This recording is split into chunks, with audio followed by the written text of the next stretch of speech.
আসসালামু আলাইকুম আপুরা, কেমন আছেন? আশা করছি ভালো আছেন। আমিও আলহামদুলিল্লাহ ভালো আছি। একটা প্রশ্ন দিয়ে শুরু করি। আমরা যখন স্কিলস শিখতে যাই, যে কোনো স্কিলস হতে পারে, ডিজিটাল মার্কেটিং হতে পারে, গ্রাফিক ডিজাইন বা প্রোগ্রামিং, এমনকি university subject, school subject, anything, তখন অনেক এফোর্ট দেই, তাই না? কিন্তু কখনো কি ভেবে দেখেছেন যে ইসলাম সম্পর্কে জানার জন্য আমরা ঠিক কতটুকু এফোর্ট দিচ্ছি? যেখানে ইসলামে ইলমের গুরুত্ব এত বেশি যে হজরত মুহাম্মদ সাল্লাল্লাহু আলাইহি সাল্লাম বলেছেন, জ্ঞান অর্জন করা প্রত্যেক মুসলিমের উপর কর্তব্য। হাদিসে এসেছে, যখন মানুষ আল্লাহর জিকির করেন বা ইলম চর্চা করেন, তখন 4টি বিশেষ অফুরন্ত রহমত নাজিল হয়। যেমন ক্লাস চলাকালে ফেরেশতারা তাদের ঘিরে রাখেন, তাদের উপর শান্তি ও প্রশান্তি নাজিল হয়, আল্লাহর রহমত তাদের ঢেকে ফেলেন এবং আল্লাহ তাদেরকে ফেরেশতাদের মাঝে উল্লেখ করেন। তাছাড়া জান্নাতের পথও সহজ হয়। রাসূলুল্লাহ সাল্লাল্লাহু আলাইহি সাল্লাম বলেছেন, যে ব্যক্তি জ্ঞান অর্জনের পথে চলে, আল্লাহ তার জন্য জান্নাতের পথ সহজ করে দেন। আবু দাউদ। আর মর্যাদা বৃদ্ধির কথা তো আগেই বলেছি।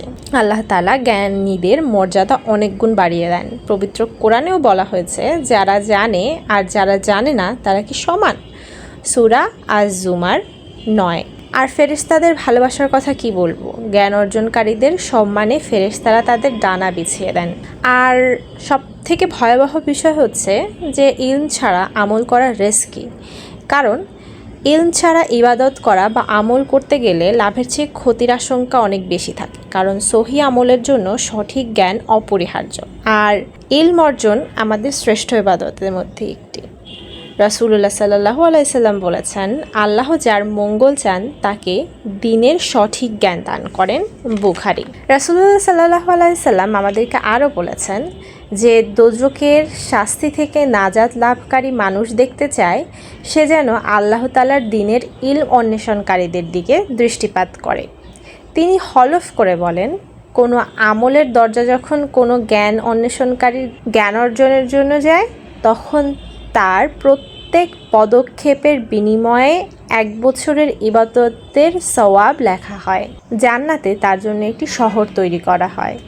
সে যখন জমিনে বিচরণ করে, জমিন তার জন্য আল্লাহ তাআলার দরবারে ক্ষমা প্রার্থনা করে এবং তার উপর সকাল সন্ধ্যা হয় এমন অবস্থায় যে আল্লাহ তাকে ক্ষমা করেন। ফেরেশতারা সাক্ষ্য প্রদান করেন যে তারা দোজখ থেকে নাজাত হাসিলকারী। তলবে ইলম মানে সিকার্স অফ নলেজ, ইলম হাসিলকালে যদি মৃত্যুবরণ করেন, তাহলে তাকে শহীদি মৃত্যু দেওয়া হয়। কিন্তু এখানে একটা ইম্পর্ট্যান্ট বিষয় আছে, যেটা হলো নিয়ত।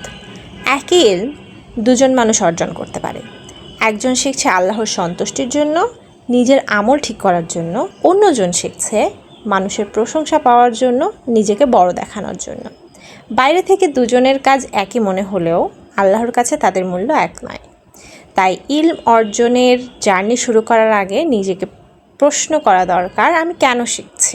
যদি উত্তর হয় আল্লাহকে আরও ভালোভাবে জানার জন্য, নিজের জীবনকে ইসলামের আলোকে গড়ে তোলার জন্য এবং অন্যদের উপকার করার জন্য, তাহলে সেই ইলম ইনশাআল্লাহ বরকতের কারণ হবে। আর একটা বিষয় মনে রাখা দরকার, ইলম শুধু ইনফরমেশন কালেক্ট করার নাম না। ইলমের আসল বিউটি হলো সেটা যখন আমাদের ক্যারেক্টার বা ডিসিশন এবং ডেইলি লাইফে রিফ্লেক্ট করা হয় তখন। আল্লাহ আমাদের সবাইকে উপকারী ইলম দান করুন এবং সেই ইলম অনুযায়ী আমল করার তৌফিক দান করুন। আসসালামু আলাইকুম ওয়া রাহমাতুল্লাহ। আজ এই পর্যন্তই।